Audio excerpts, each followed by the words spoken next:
kepemimpinan. Ya, kenapa? Karena tentu ketika sudah berbicara gaya kepemimpinan, the way how a leader leads, gitu ya, itu maka akan berdampak langsung terhadap efektivitas seorang pemimpin, ya. Kemudian juga akan berdampak terhadap hubungan antara pimpinan dengan timnya, serta tentu keberhasilan organisasi.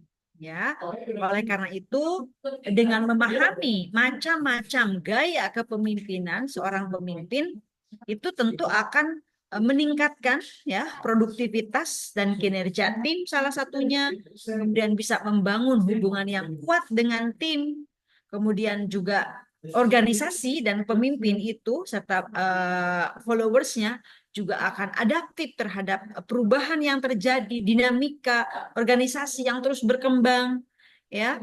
Kemudian juga akan tahu bagaimana cara memecahkan masalah sampai mengambil keputusan yang terbaik itu seperti apa.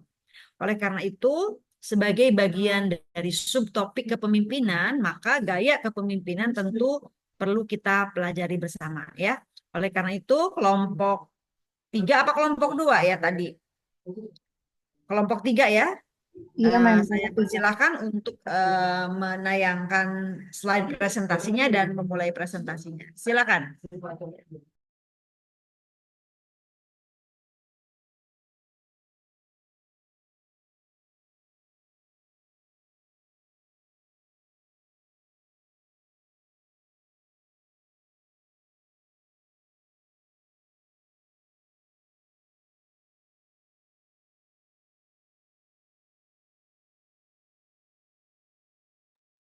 Oke, Assalamualaikum warahmatullahi wabarakatuh. Selamat siang, Mem Susan dan teman-teman sekalian. Perkenalkan, kami dari kelompok 3 akan mempresentasikan materi gaya-gaya kepemimpinan.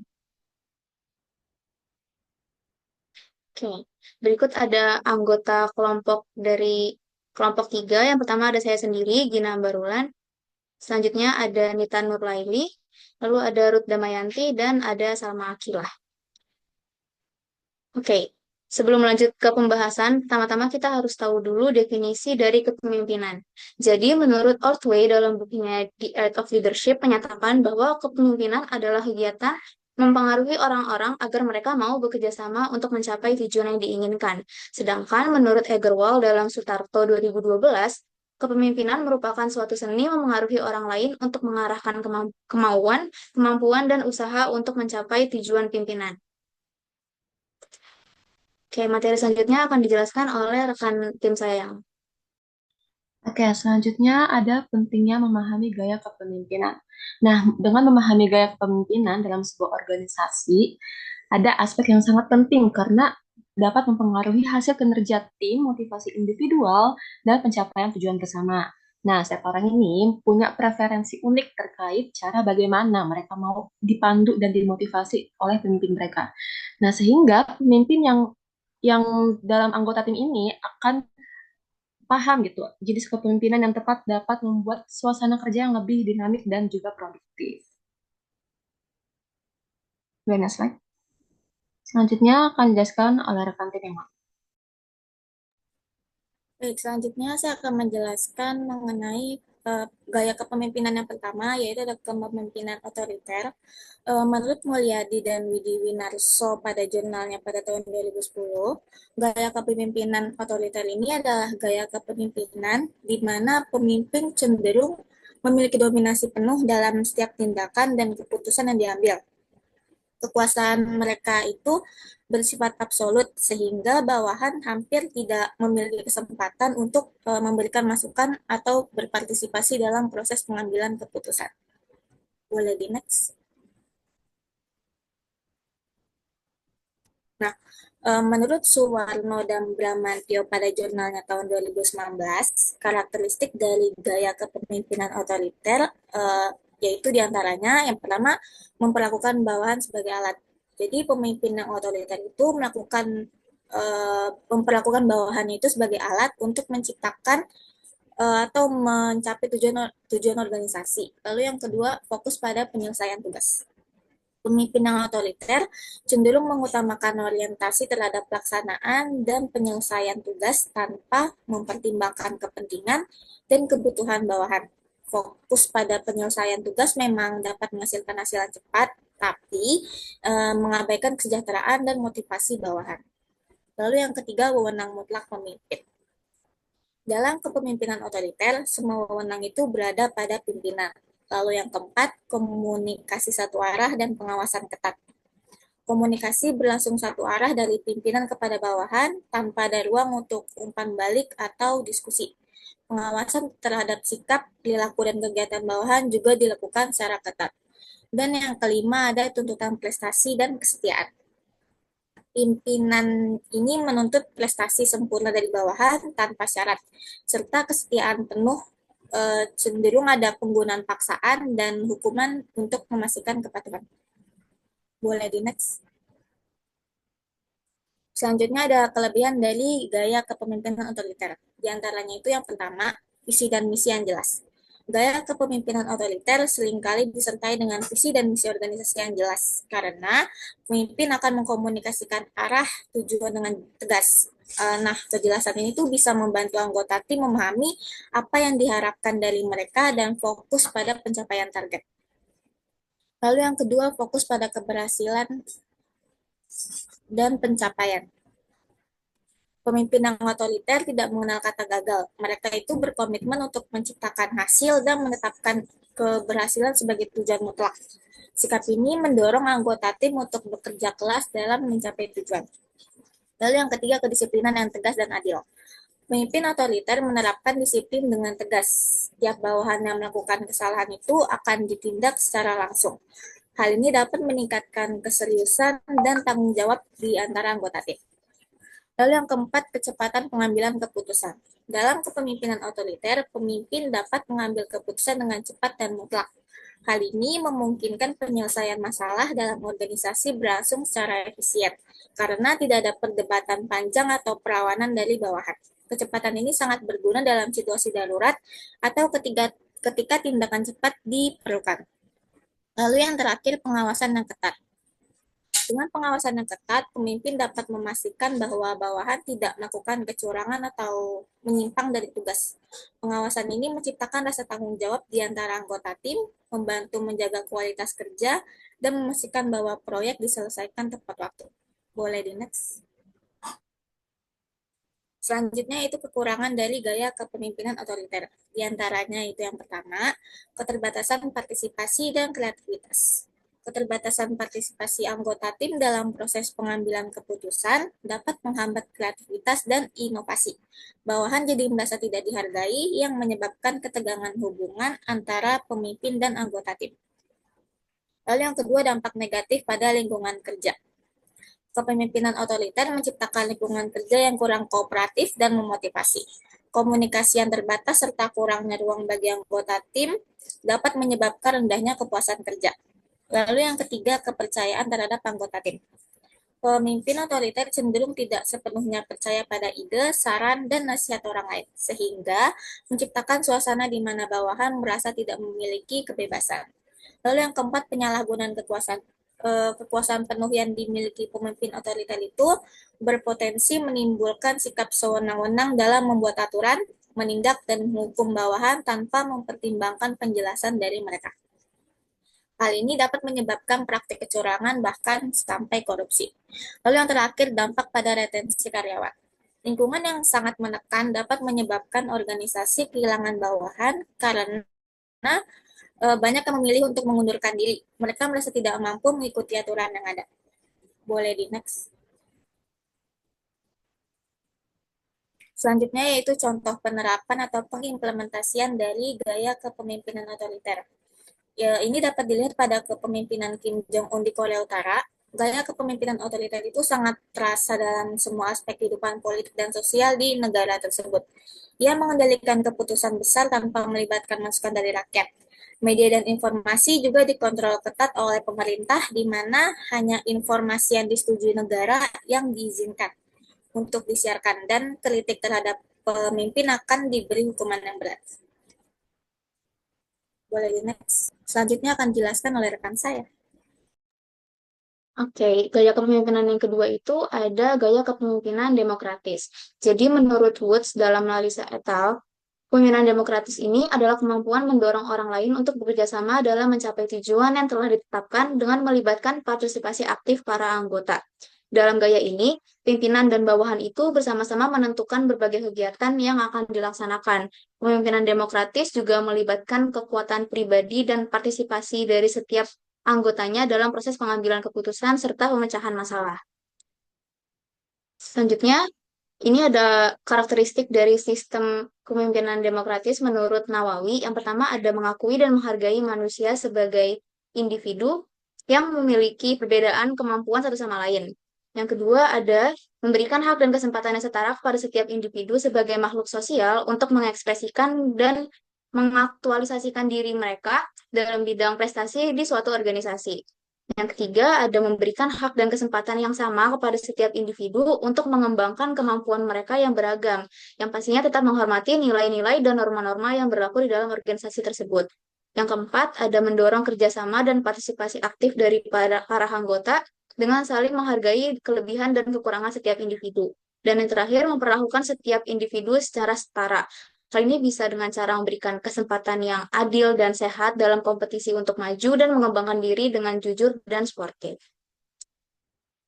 Selanjutnya ada beberapa kelebihan dari sistem demokratis. Yang pertama itu hubungan harmonis antara pimpinan dan anggota. Jadi dengan menerapkan gaya kepemimpinan demokratis ini dapat menciptakan hubungan yang harmonis nih antara pimpinan dan anggota. Di mana pimpinan yang membangun hubungan yang baik dengan anggota itu dapat meningkatkan kepercayaan, motivasi, dan kolaborasi dalam mencapai tujuan bersama. Lalu yang kedua ada mengembangkan daya kreatif anggota. Pengembangan kreativitas anggota merupakan kunci untuk sebuah inovasi kan.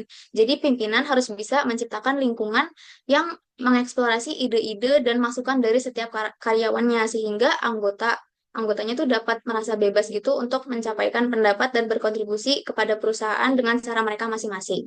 Yang ketiga, ada partisipasi dan keterlibatan anggota tim. Keterlibatan anggota tim dalam pengambilan keputusan dan perencanaan dapat meningkatkan rasa percaya diri mereka. Ketika anggota merasa dihargai, merasa dilibatkan, dan merasa didengar sama pimpinan ataupun rekan-rekan setim mereka, mereka cenderung lebih berkomitmen dan dapat berkontribusi lebih maksimal kepada tim mereka tersebut. Yang keempat, ada transparansi dan komunikasi terbuka. Transparansi dan dalam komunikasi antara pimpinan dan anggota itu juga merupakan suatu aspek yang sangat penting untuk membangun rasa kepercayaan. Dengan adanya komunikasi terbuka, anggota merasa lebih memahami tujuan, tantangan, dan proses dari organisasi mereka sehingga mereka dapat berkontribusi secara lebih efektif. Dan yang terakhir, ada pengembangan keterampilan individu.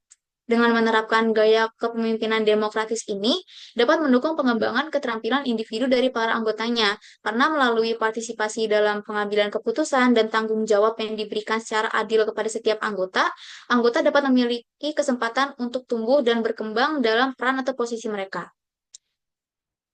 Selanjutnya ada beberapa kekurangan dari sistem demokratis. Yang pertama itu rentan terhadap konflik.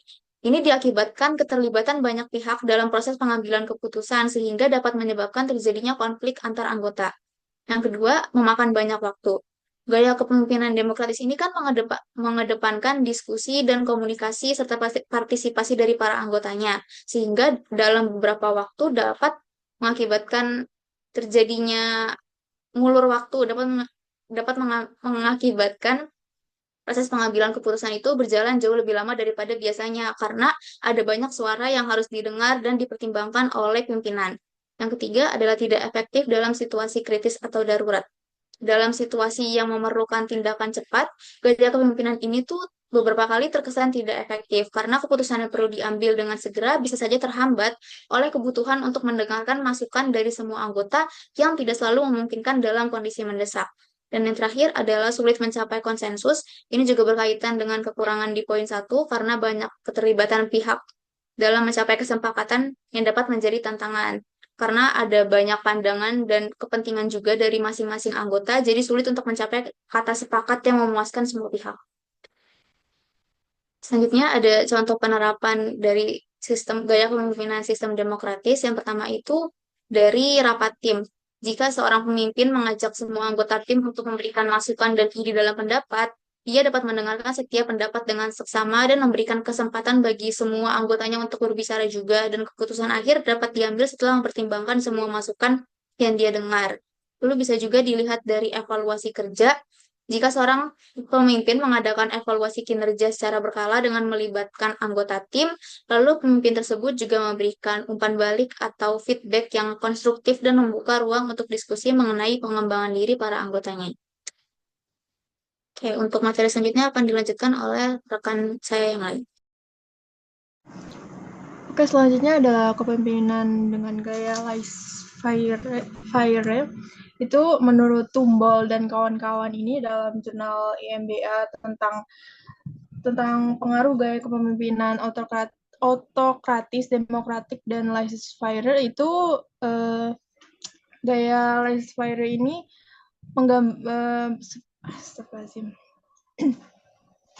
memberikan kebebasan penuh kepada kelompok untuk mengambil keputusan dengan pemimpin yang praktis dan tidak terlibat dalam proses tersebut.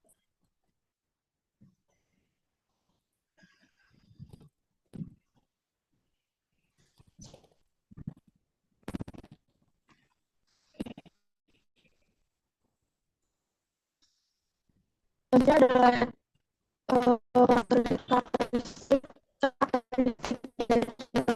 ada di kayak kepemimpinan ini anggota tim itu dikasih kebebasan buat membuat keputusan dan mengatur pekerjaan dari mereka. Jadi bisa mendorong kreativitas dan inovasi dari karyawan atau anggota sebuah perusahaan organisasi. Terus selanjutnya ada pengawasan yang minimal. Pemimpin nih di gaya ini tuh jarang melakukan pengawasan langsung dan hanya terlibat kalau diperluin aja. Terus kepercayaan penuh pemimpin tuh di gaya ini menunjukkan kepercayaan kepada tim dalam menyelesaikan tugas tanpa intervensi. Lalu ada juga fokus pada hasil. Pemimpin dengan gaya ini lebih memperhatikan hasil akhir daripada proses yang digunakan untuk mencapainya.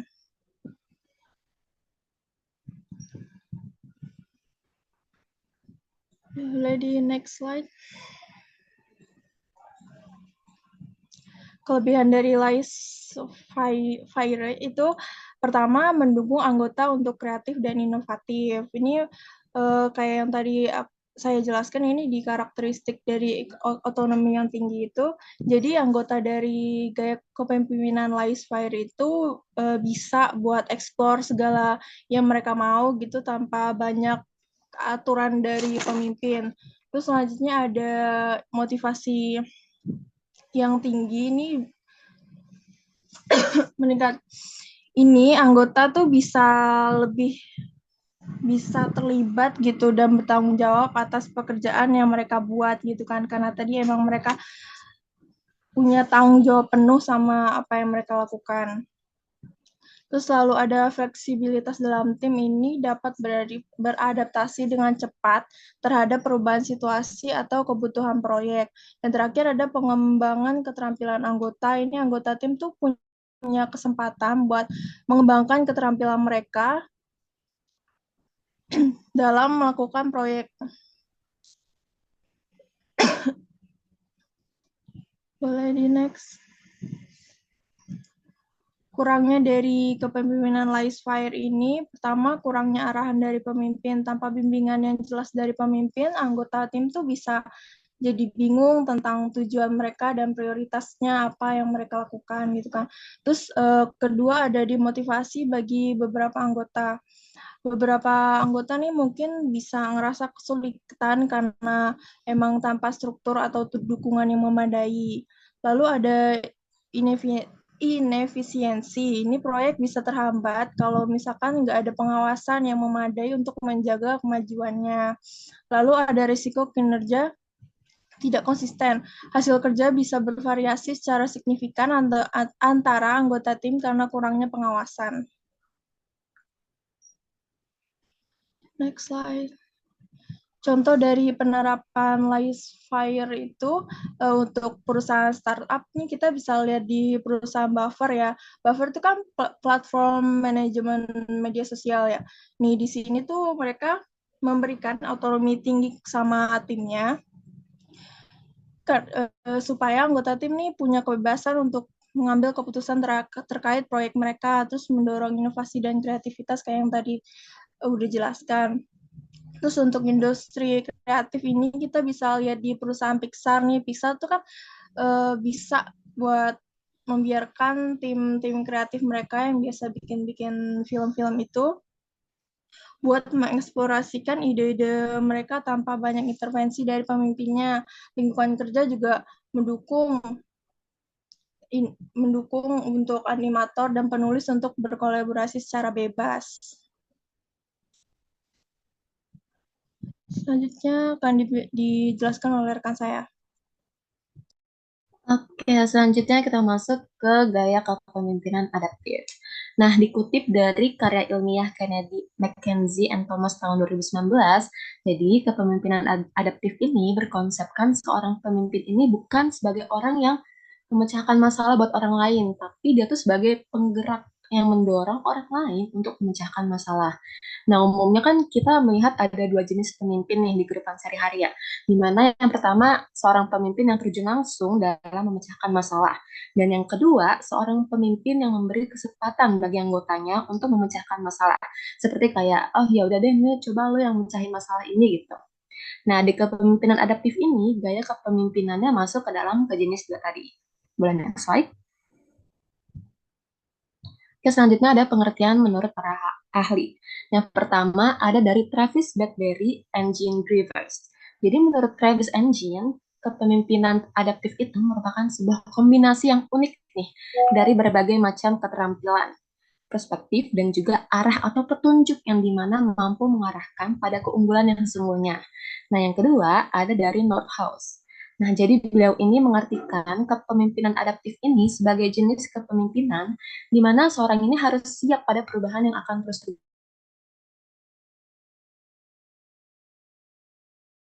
anggotanya nih untuk terus siap menghadapi tantangan. Next slide. Selanjutnya ada prinsip. Nah, jadi pada kepemimpinan adaptif ini harus mempunyai prinsip nih. Yang pertama, mengetahui apa yang dilakukan orang. Nah, ini nih sama halnya dengan terus mengetahui perkembangan apa yang terjadi di lingkungan sekitar. Yang kedua, keputusan harus selalu didasarkan pada keadaan faktual. Dalam artian itu tidak subjektif dan tidak menguntungkan pihak sebelah doang gitu. Yang ketiga, ketahui kekuatan dan kelemahan. Dan yang keempat, ada bertanggung jawab. Yang kelima, selalu meningkatkan kualitas kinerja. Yang keenam, ada kerja bagus, di mana seorang pemimpin harus bekerja dengan maksimal agar output yang diperoleh bisa memuaskan. Dan yang terakhir, ada integritas saat mengolah data. Next slide. Kemudian di sini ada beberapa karakteristik dalam kepemimpinan adaptif.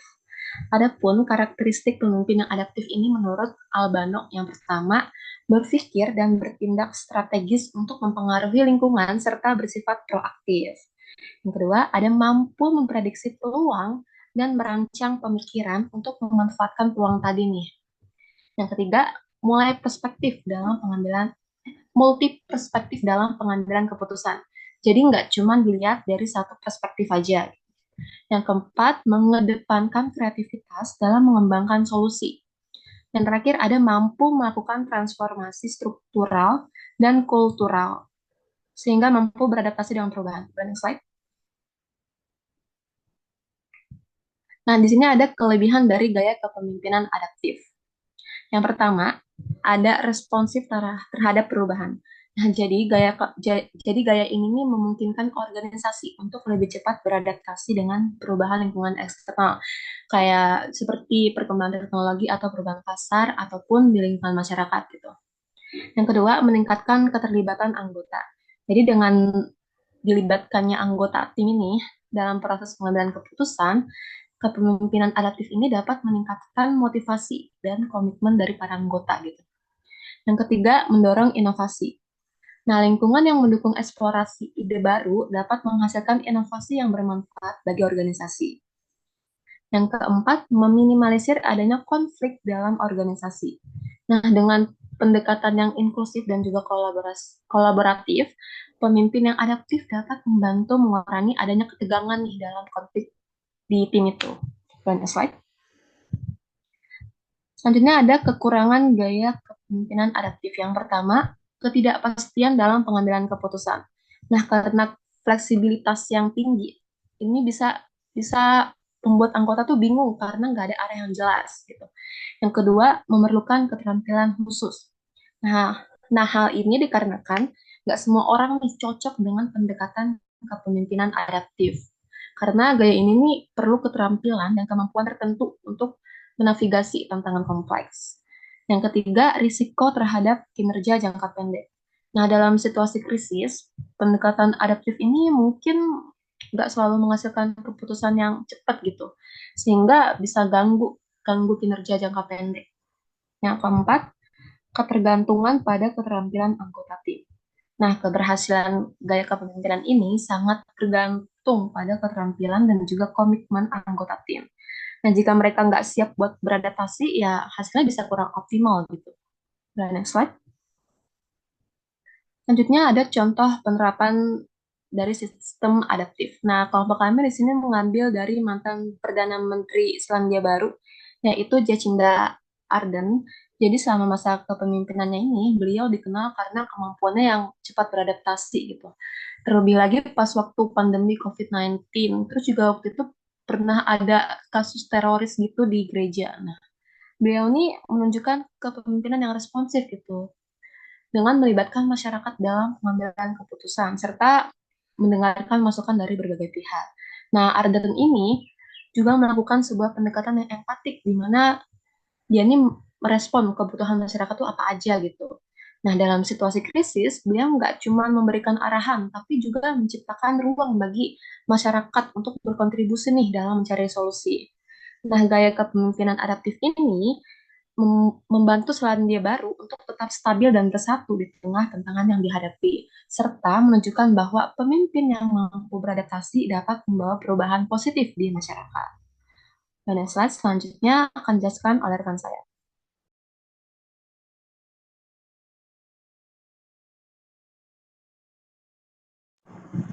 Selanjutnya ada perbedaan dari adaptif dan situasional. Pertama, adaptif ini berfokus pada kemampuan dari seorang pemimpin buat beradaptasi dengan perubahan yang cepat dan kompleks dalam lingkungan organisasi. Terus kedua, mendorong anggota tim untuk berinovasi dan belajar dari pengalaman. Tiga, ada mengambil keputusan berdasarkan analisis situasi yang dinamis. Lalu yang keempat, ada mengutamakan pengembangan keterampilan individu dalam menghadapi tantangan baru. Sedangkan untuk situasional itu, gaya kepemimpinan situasional ini cenderung menekankan bahwa pemimpin tuh harus menyesuaikan gaya mereka berdasarkan tingkat kesiapan dan kemampuan dari anggotanya. Lalu kemudian juga menilai kesiapan anggota tim untuk menentukan gaya yang paling efektif. Lalu yang ketiga ada mengambil keputusan berdasarkan evaluasi tingkat kesiapan anggota tim. Dan terakhir ada menyesuaikan arahan dan dukungan sesuai dengan kebutuhan individu atau kelompok. Next slide.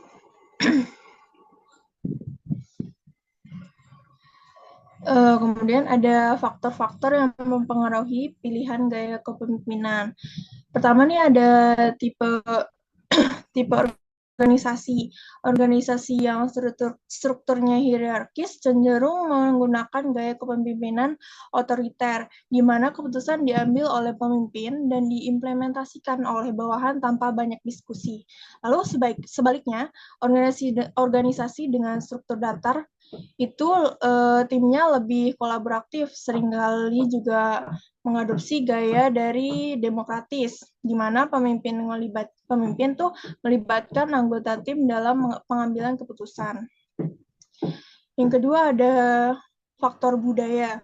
Budaya yang mendukung kolaborasi dan inovasi akan mendorong pemimpin untuk mengadopsi gaya demokratis. Di sisi lain, budaya yang lebih konservatif atau hierarkis mungkin lebih menerima gaya kepemimpinan yang otoriter. Pemimpin juga harus peka terhadap budaya lokal jika organisasi beroperasi di berbagai negara. Lalu ketiga ada faktor krisis atau dalam situasi yang mendesak ya. Dalam situasi krisis ini seperti bencana alam atau masalah keuangan, Ini pemimpin seringkali harus mengambil keputusan cepat dan tegas. Dalam konteks ini nih, gaya kepemimpinan otoriter dapat menjadi pilihan yang lebih efektif karena memungkinkan pengambilan keputusan yang cepat tanpa harus melalui proses konsultasi yang panjang. Lalu yang terakhir ada karakteristik dari seorang pemimpin. Kepribadian, pengalaman, dan keterampilan dari seorang pemimpin tuh sangat mempengaruhi gaya kepemimpinan mereka. Pemimpin yang punya keterampilan interpersonal yang baik mungkin cenderung lebih suka pakai gaya demokratis, sedangkan mereka yang memiliki pengalaman dalam situasi sulit tuh lebih nyaman sama gaya otoriter kalau diperlukan. Selanjutnya akan dijelaskan oleh rekan saya. Selanjutnya yaitu gaya kepemimpinan yang dinilai efektif. Menurut kelompok kami, kepemimpinan adaptif ini menjadi salah satu gaya kepemimpinan yang cukup relevan di era modern karena kemampuannya untuk merespon perubahan yang cepat dan kompleks. Menurut Kasmanto dan kawan-kawannya pada jurnal tahun 2024, untuk mencapai kesuksesan, pemimpin harus responsif, fleksibel, dan mampu beradaptasi dengan cepat terhadap perubahan. Hal ini diperkuat oleh Yuk dan Mahsud pada jurnalnya tahun 2010 yang berpendapat bahwa pemimpin yang adaptif memiliki kemampuan untuk mengubah pendekatan mereka berdasarkan situasi yang dihadapi, yang menjadikannya lebih efektif dalam berbagai konteks. Mereka bisa memadukan berbagai gaya kepemimpinan sesuai dengan kebutuhan tim atau organisasi, baik dalam lingkungan yang stabil maupun yang penuh dengan ketidakpastian. Jadi dalam lingkungan kerja yang terus berubah, pemimpin adaptif tuh mampu merespon ketidakpastian dengan menentukan langkah-langkah yang tepat dan menggunakan pendekatan beragam untuk mencapai tujuan organisasi. Nah, dengan kemampuan ini, kepemimpinan adaptif tidak hanya mampu mengatasi hambatan, tapi juga memanfaatkan peluang yang muncul dari dinamika perubahan dan memastikan organisasi tetap kompetitif di masa depan.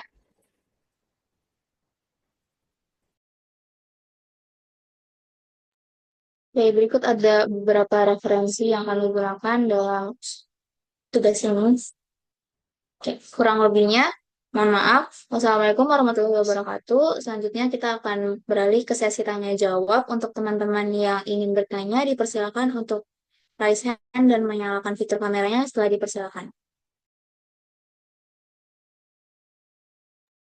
Boleh untuk Utami.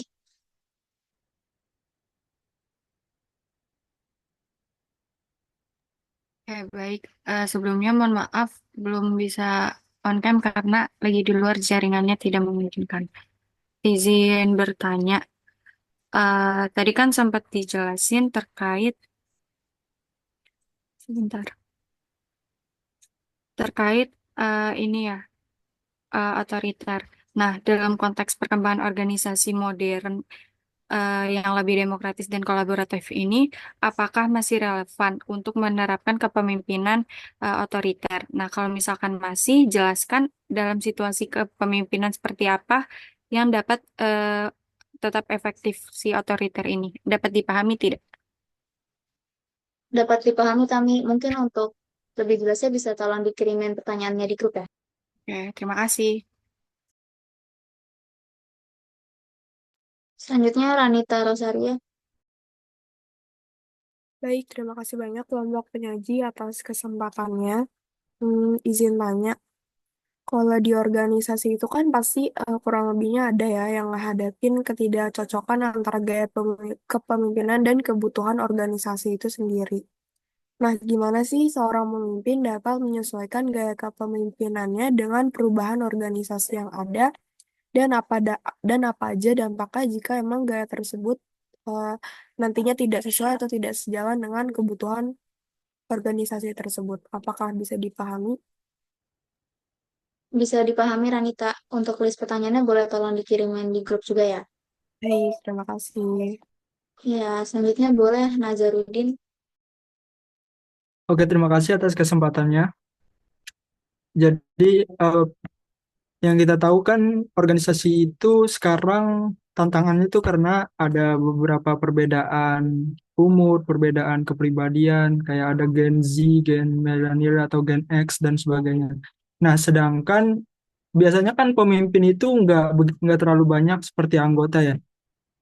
Nah, gimana caranya dan bagaimana menurut kelompok kalian, apakah gaya kepemimpinan yang cocok untuk semua atau mungkin sebagian besar ya? Kalau semua kayaknya nggak mungkin, tapi sebagian besar anggota. Jadi gaya kepemimpinan apa yang paling cocok untuk sebagian besar anggota menurut kalian? Apakah sudah jelas? Sudah jelas, Nazar. Makasih untuk pertanyaannya. Boleh tolong dikirimin di list group juga ya. Ya, terima Untuk kasih. jawabannya akan kami diskusikan dengan rekan-rekan tim anggota kelompok 3 terlebih dahulu ya, Mem dan teman-teman.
Baik, izin menjawab pertanyaan dari Utami Nurwati. Dalam konteks perkembangan organisasi modern yang lebih demokratis dan kolaboratif ini, apakah masih relevan untuk menerapkan kepemimpinan otoriter? Jika masih, jelaskan dalam situasi apa kepemimpinan otoriter dapat tetap efektif. Jadi menurut kelompok kami, dalam konteks organisasi yang lebih demokratis dan kolaboratif itu, kepemimpinan otoriter secara umum kurang relevan karena cenderung membatasi partisipasi, inovasi, dan kolaborasi seperti yang sudah dijelaskan tadi. Namun gaya kepemimpinan ini masih dapat efektif dalam situasi tertentu yang membutuhkan keputusan cepat dan tegas saat diperlukan. Contohnya itu saat sebuah perusahaan mengalami serangan siber nih. Nah, pemimpin itu bisa langsung memerintahkan tim IT atau tim keamanan siber buat memutus semua akses jaringan eksternal tanpa adanya diskusi panjang dengan karyawan-karyawannya gitu dan mengamankan data secepat mungkin. Jadi, gaya kepemimpinan otoriter ini bisa membantu memulihkan stabilitas sementara sebelum beralih ke pendekatan yang lebih kolaboratif. Apakah terjawab, Utami?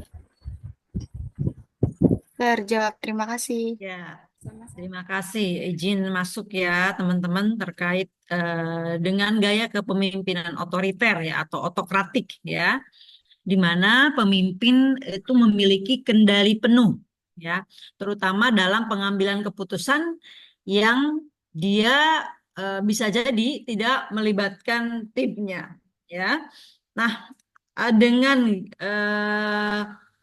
kondisi perubahan organisasi, generasi berbeda saat ini, apakah masih relevan atau tidak? Itu kan pertanyaannya ya. Nah, jadi ada pakem-pakem yang teman-teman harus pahami. Tadi apa yang disampaikan presenter sudah betul ya, bahwa eh, kalau kita merujuk lagi kepada kepemimpinan ya secara umum, gaya kepemimpinan apa yang paling tepat gitu ya, yang efektif ya dalam berbagai situasi seperti tadi yang teman-teman sampaikan, yang presenter sampaikan bahwa mereka cenderung setuju dengan gaya kepemimpinan adaptif ya, di mana gaya kepemimpinan adaptif itu menyesuaikan dengan kondisi yang ada, beradaptasi ya terhadap situasi yang ada. Nah, demikian pula dengan kalau kita memandang gaya kepemimpinan otoriter. Ada saat ya di mana gaya kepemimpinan otoriter masih diperlukan even in this currently situation. Bahkan dalam situasi kondisi saat ini di mana segala hal berkembang, perilaku followers kita, perilaku pengikut kita juga berubah, berbeda, gitu ya, dengan generasi-generasi yang macam-macam lah, itu ya. Tetapi ada saat di mana kepemimpinan otoriter tepat digunakan. Saat kapan? Ya, pertama adalah saat situasi itu urgent, betul tadi, krisis, di mana keputusan harus diambil dengan cepat, tidak ada lagi waktu untuk diskusi, ya, tidak ada lagi waktu untuk bermusyawarah dengan anggota tim. Sehingga gaya otoriter saat itu menjadi pilihan yang tepat. Nah, dalam situasi darurat seperti ini, seperti tadi COVID-19, ya, bencana, krisis medis misalnya, ya, seorang pemimpin bisa bahkan dituntut ya secara instingnya mengeluarkan atau menggunakan gaya kepemimpinan otoriter untuk apa? Untuk memberikan arahan yang cepat dan tegas agar segera terkuak atau jelas gitu ya hasilnya akan seperti apa, keputusannya seperti apa. Itu ya teman-teman. Jadi bukan berarti otoriter itu jelek. Ya, tadi sudah disampaikan ada kekurangan dan kelebihan. Nah, di mana kapan kita masih bisa menggunakan otoriter jika situasinya darurat atau kritis. Ya.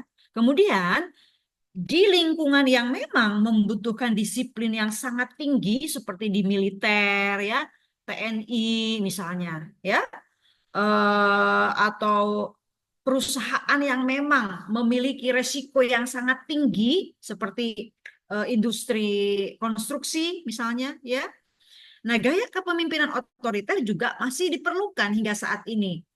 Ya, teman-teman lihat di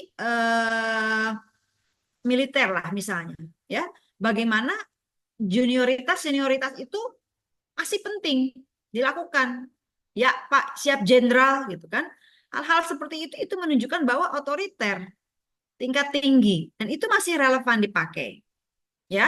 Kemudian situasi yang ketiga adalah ketika memang tim anggota kita adalah tim yang tidak berpengalaman atau tidak terampil. Kalau anggota kita tidak terampil, mereka memiliki kemampuan yang rendah, disiplin yang rendah, nggak bisa kita demokratis, ya harus otoriter terhadap situasi yang seperti itu. Berikan arahan yang jelas, berikan perintah, gitu ya. Karena gaya otoriter ini akan membantu mereka terarahkan. Kalau misalnya timnya tidak pengalaman, tidak terampil, lalu kita biarkan mereka gitu ya, atau silahkan bermusyawarah gitu ya, itu kurang cocok. Justru mereka lagi butuh asupan ya, tim kita itu lagi butuh arahan. Nah, arahannya sini yang dimaksud adalah otoriter dari si pemimpin ya. Nah, seperti itu ya. Tadi setiap gaya kepemimpinan memang memiliki kekurangan dan kelebihan masing-masing ya. Sehingga tidak semua gaya kepemimpinan itu cocok ditempatkan di situasi yang berbeda. Ada kalanya otoriter penting ya, penting. Seperti misalnya yang termudah lah ya, dalam otorisasi di keluarga misalnya, teman-teman kan punya keluarga, punya ayah, punya ibu ya. Ketika misalnya Anda memiliki orang tua, mohon maaf, misalkan yang cerewet, yang ngatur gitu ya, terus aja segala sesuatu diatur. Ruth seneng nggak Ruth punya orang tua yang selalu mengatur terus, selalu memerintah, padahal Anda sudah mahasiswa gitu. Apa seneng nggak? Anda seneng nggak Ruth? Tidak ya. Enggak apa ya? Tidak, tidak. Pasti dibilangnya mama cerewet, papa cerewet gitu kan, kepo segala macem ya. Nah, tetapi ada kalanya orang tua memang harus otoriter ya. Oke, Ruth, saya boleh minta contoh kapan orang tua Anda menurut Anda harus otoriter sama Anda? Pas soal pendidikan sih sama ekonomi gitu, ngatur keuangan saya juga. Ya mau nggak mau Anda harus nurut kan? Ya, mau nggak mau Anda harus nurut soal pendidikan, soal keuangan gitu. Itu kan otoritas orang tua, ya. Nah, sama seperti gaya kepemimpinan dalam organisasi pun seperti itu. Bahkan teman-teman di dalam perusahaan atau industri, private industry ya, yang mana kepemilikan saham perusahaan itu ada di tangan yayasan misalnya ya. Terkadang yayasan yang masih konvensional gitu ya, mereka istilahnya mau dijadiin apa ke yayasan ini, yang itu kan yayasan gua istilahnya ya. Suka silakan ikuti, nggak suka ya silakan tinggalkan gitu. Bahkan ada yang seperti itu gitu. Tapi tentu untuk kita, karena kita ranahnya adalah kepemimpinan yang ideal sesuai dengan teori, maka tentu tidak seperti itu ya. Ada saat kita memang harus otoriter, tapi ada saat kita memang harus demokratis. Pun demokratis sekalipun gitu ya, itu tidak serta-merta efektif digunakan ya dalam situasi yang memang tidak membutuhkan seorang pemimpin itu harus demokratis. Paham ya, teman-teman ya? Tidak semua gaya kepemimpinan demokratis itu bagus.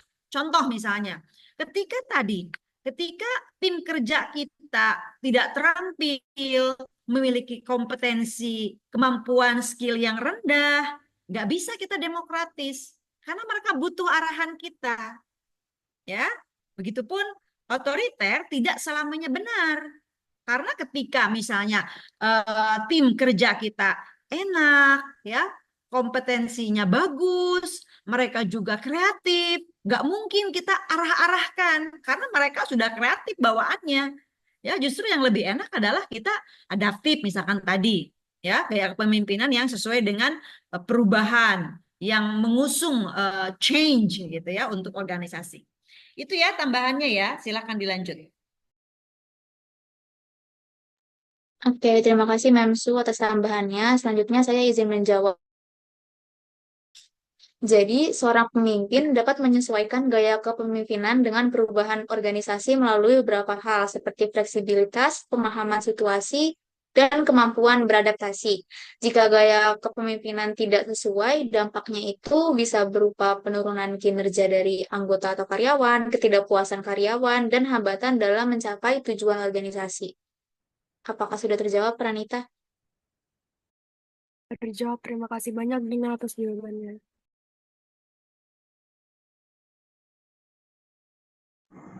Oke, selanjutnya saya izin menjawab pertanyaan dari Nazarudin. Kurang lebih tadi pertanyaannya tuh ada, apakah ada gaya kepemimpinan yang cocok atau efektif untuk organisasi yang anggotanya beragam? Menurut anggota kelompok kami nih, gaya kepemimpinan yang paling efektif atau cocok dalam organisasi dengan anggota yang beragam itu adalah kepemimpinan demokratis. Karena gaya demokratis ini cenderung terbuka terhadap pendapat dari anggota, sehingga anggota tuh bisa berpartisipasi aktif dalam pengambilan keputusan dalam suatu organisasi. Apakah sudah cukup menjawab, Nazarudin?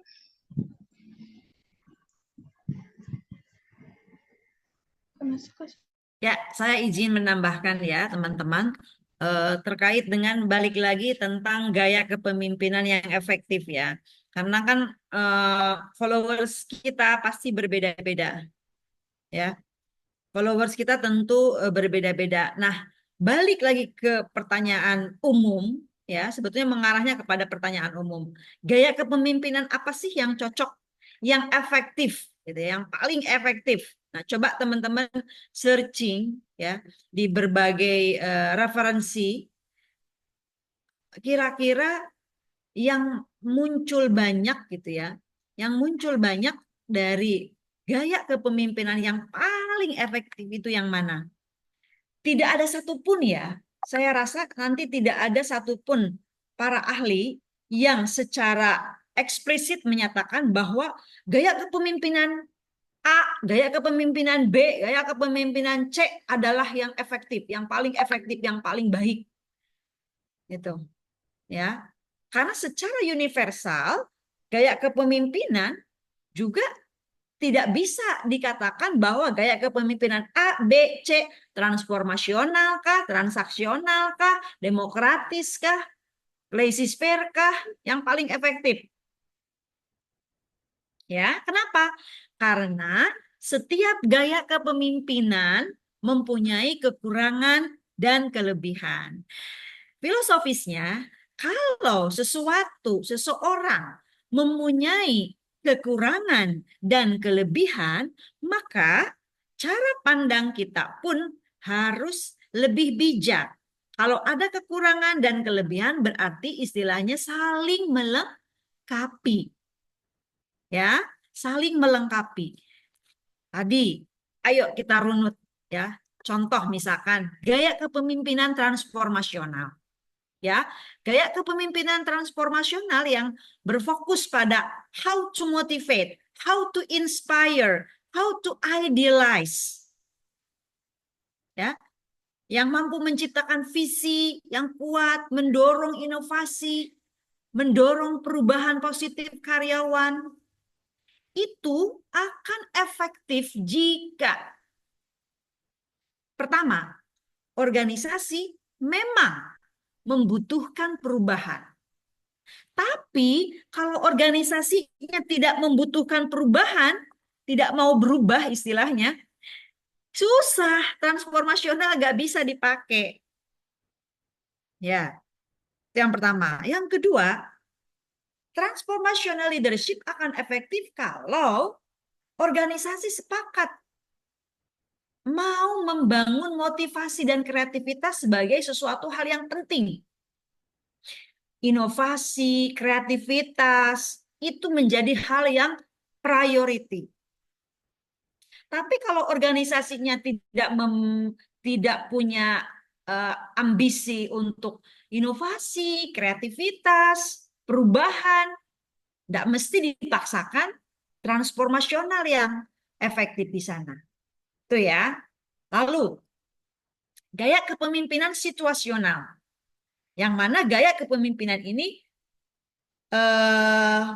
sesuai dengan pendekatan, sesuai dengan situasi dan kondisi, ya. Kadang-kadang bisa direktif, kadang-kadang bisa suportif, kadang-kadang bisa delegatif, ya. Tergantung apa, siapa yang di lead-nya, siapa yang dipimpinnya, ya. Dan kepemimpinan situasional tadi akan efektif kalau misalnya tim dari setiap individu itu mempunyai tingkat pengalaman yang sama. Sementara tingkat pengalaman karyawan, tingkat kematangan, tingkat pendidikan, ya, latar belakang itu berbeda-beda. Jadi kepemimpinan situasional akan efektif bila, ya, fleksibilitas diperlukan memang dalam organisasi itu, terutama untuk menghadapi tantangan. Bisa jadi dalam hari ini, misalnya, hari ini seorang pemimpin menggunakan gaya kepemimpinan situasional.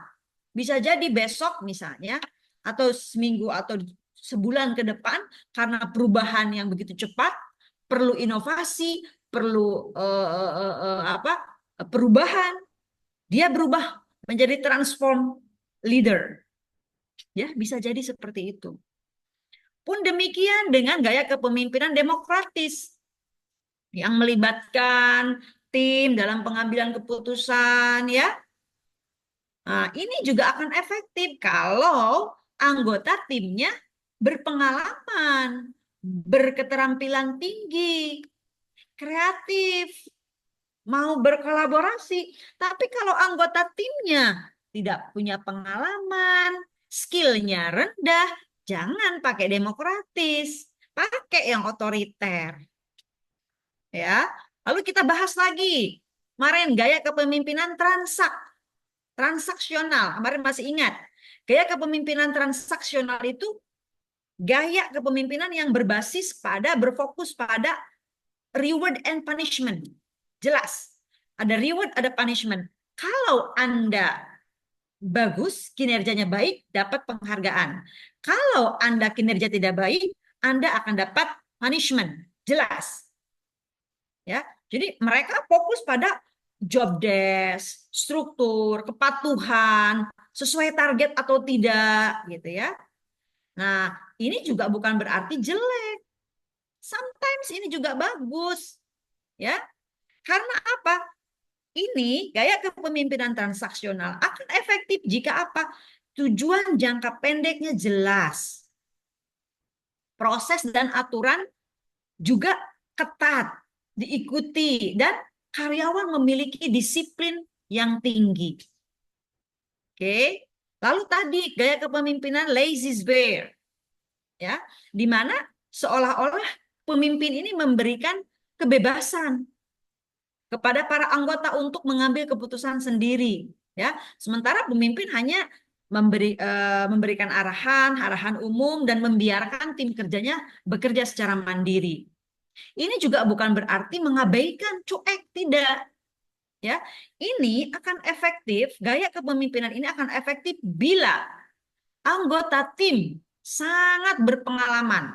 Bahkan katakanlah akan efektif diterapkan kepada middle higher manager.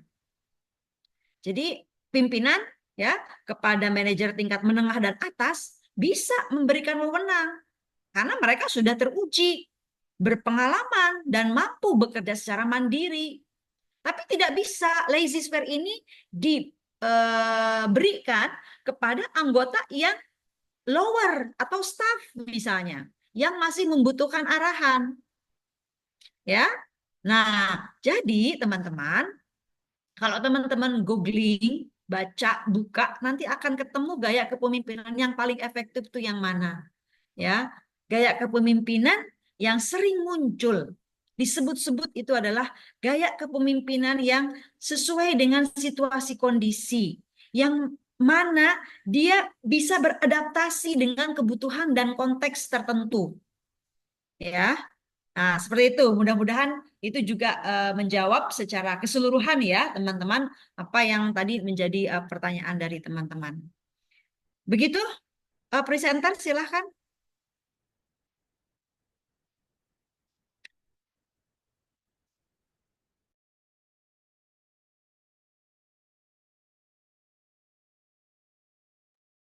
Untuk pertanyaannya sudah terjawab semua, Mem.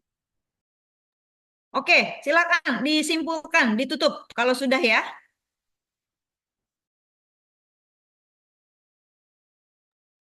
Oke, teman-teman, mungkin tadi sekian pemaparan kami mengenai gaya-gaya kepemimpinan dan tadi juga sudah ada sesi tanya jawab. Untuk kurang lebihnya, mohon maaf. Assalamualaikum warahmatullahi wabarakatuh.